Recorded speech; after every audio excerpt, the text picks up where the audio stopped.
Hi friends, സാപ്പിന മലയാളത്തിൻ്റെ ഏറ്റവും പുതിയൊരു വീഡിയോയിലേക്ക് എല്ലാവർക്കും സ്വാഗതം. ഇന്നത്തെ വീഡിയോ OTT അപ്ഡേറ്റുകളാണ്. ഏറ്റവും പുതിയതായിട്ട് വന്നിരിക്കുന്ന അപ്ഡേറ്റുകളും ഇന്ന് OTT റിലീസ് ചെയ്തിരിക്കുന്ന സിനിമകളുമാണ് ഇന്നത്തെ വീഡിയോ നമ്മൾ പരിശോധിക്കാൻ പോകുന്നത്. ഏതൊക്കെ സിനിമകളാണ് നോക്കാം. അതിന് മുമ്പേ തന്നെ ഒരു കാര്യം പറഞ്ഞോട്ടെ, എൻ്റെ ചാനൽ നിങ്ങൾ ആദ്യമായിട്ടാണ് കാണുന്നതെങ്കിൽ പ്ലീസ് സബ്സ്ക്രൈബ് മൈ ചാനൽ. അതുപോലെ ഈ ബെൽ ബട്ടൺ കൂടി ഒന്ന് എനേബിൾ ചെയ്യാൻ ശ്രമിക്കുക. എങ്കിൽ ഇതുപോലെ OTT അപ്ഡേറ്റുകളും മൂവി റിവ്യൂസും കാര്യങ്ങളൊക്കെ എത്രയും പെട്ടെന്ന് തന്നെ നിങ്ങൾക്ക് മുന്നിലേക്ക് എത്തുന്നതാണ്. കഴിഞ്ഞ ദിവസം OTT റിലീസ് ചെയ്ത എന്ന് പറയുന്ന മലയാള സിനിമ കണ്ട് റിവ്യൂ ചെയ്തിട്ടുണ്ട്. ഇതിൻ്റെ തൊട്ട് മുമ്പത്തെ വീഡിയോ ആണ്. കണ്ടത് സപ്പോർട്ട് ചെയ്യുന്ന പ്രതീക്ഷിക്കുന്നു.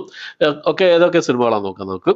അതിൽ ഒന്നാമത്തെ സിനിമ എന്നുള്ളത് മാർവലിന്റെ ഒരു ആക്ഷൻ ത്രില്ലർ സിനിമയായിരുന്നു captain America Brave new world എന്ന സിനിമ. ഈ സിനിമ ഇപ്പോൾ ഡേറ്റ് റിലീസ് ചെയ്തിരിക്കുകയാണ്. മൾട്ടി ഓഡിയോ അവൈലബിൾ ആണ്. തമിഴ് അടക്കമുള്ള ഭാഷയിലാണ് അവൈലബിൾ ആയിട്ടുള്ളത്. അടുത്തൊരു ഹിന്ദി ഡ്രാമ സീരീസ് ആണ്. ദ റോയൽസ് എന്നാണ് സീരീസിന്റെ പേര് വരുന്നത്. ഈ ഒരു സീരീസ് നെറ്റ്ഫ്ലിക്സ് വഴി മെയ് മാസം 9 റിലീസ് ചെയ്യാനുള്ള അപ്ഡേറ്റ് ആണ് ഏറ്റവും പുതിയതായിട്ട് പുറത്തു വന്നിട്ടുള്ളത്. അടുത്ത അർജുൻ കപൂർ പ്രധാന വേഷം കൈകാര്യം റൊമാൻറ്റിക് കോമഡി വിഭാഗത്തിൽപ്പെട്ട സിനിമയായിരുന്നു മേരെ ഹസ്ബൻഡ് കി ബീവി എന്ന് പറഞ്ഞ സിനിമ. ഹിന്ദി മൂവിയാണ്. ജിയോ ഹോട്ട്സ്റ്റാർ വഴി ഒരു സിനിമ ഹിന്ദി ഭാഷയിൽ ഇപ്പോൾ മുതൽ അവൈലബിൾ ആണ്. അടുത്തൊരു മലയാളം ത്രില്ലർ സീരീസ് ആണ് the confession of Paul Jobson എന്നാണ് സീരീസിന്റെ പേര് വരുന്നത്. സൈനാപ്ലേ OTT പ്ലാറ്റ്ഫോമിലാണ് ഈ ഒരു സീരീസ് റിലീസ് ചെയ്തിട്ടുള്ളത്. ഇപ്പോൾ മുതൽ ഈ ഒരു സീരീസ് അവൈലബിൾ ആണ്. അടുത്തൊരു ഹിന്ദി മൂവിയാണ്. ഡയറക്റ്റ് OTT റിലീസ് ചെയ്ത ഹിന്ദി മൂവിയാണ് ലോഗ് ഔട്ട് എന്ന് പറഞ്ഞ സിനിമ. C5 ഈ ഒരു സിനിമ ഹിന്ദി ഭാഷയിൽ ഇപ്പോൾ മുതൽ അവൈലബിൾ ആണ്. അടുത്തൊരു ക്രൈം ഡ്രാമ വിഭാഗത്തിൽപ്പെടുന്ന തമിഴ് മൂവിയാണ്. ട്രോമ എന്നാണ് സിനിമയുടെ പേര് വരുന്നത്. ടെൻറ്റുകോട്ട OTT പ്ലാറ്റ്ഫോം വഴി ഒരു സിനിമ ഇപ്പോൾ മുതൽ അവൈലബിൾ ആണ്.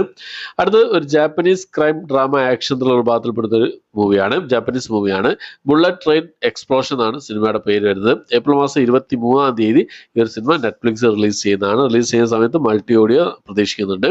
ഓക്കെ, അപ്പോൾ ഇത്രയും അപ്ഡേറ്റുകളാണ് ഇന്നത്തെ വീഡിയോ നമ്മൾ പരിശോധിച്ചിട്ടുള്ളത്.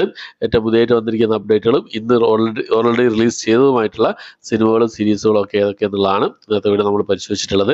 ഈ ലിസ്റ്റിൽ ഏതൊക്കെ സിനിമകളും സീരീസുകളാണ് നിങ്ങൾ കണ്ടത്, ഏതൊക്കെയാണ് കാണാൻ ഉദ്ദേശിക്കുന്ന കാര്യങ്ങളോ കമന്റ് ബോക്സിൽ രേഖപ്പെടുത്താൻ ശ്രമിക്കാം. എന്തായാലും പുതിയ സിനിമകളും സീരീസുകളും റിലീസ് ചെയ്യുന്നുണ്ട്. ഓരോ സിനിമകളും സീരീസുകളും കണ്ടിട്ട് എത്രയും പെട്ടെന്ന് തന്നെ നിങ്ങൾക്ക് മുന്നിൽ റിവ്യൂ എത്തിക്കാൻ ശ്രമിക്കുന്നതാണ്. ഓക്കെ, അപ്പോൾ എത്രയാണ് ഇന്നത്തെ വീഡിയോ ഇഷ്ടപ്പെട്ടായിരിക്കും. ഇഷ്ടപ്പെട്ടെങ്കിൽ ലൈക്ക് ചെയ്യാനും ഷെയർ ചെയ്യാൻ സബ്സ്ക്രൈബ് ചെയ്യാൻ മറക്കാതിരിക്കുക. പുതിയൊരു വീഡിയോ ആയിട്ട് വരുന്നവരേക്കും ബൈ.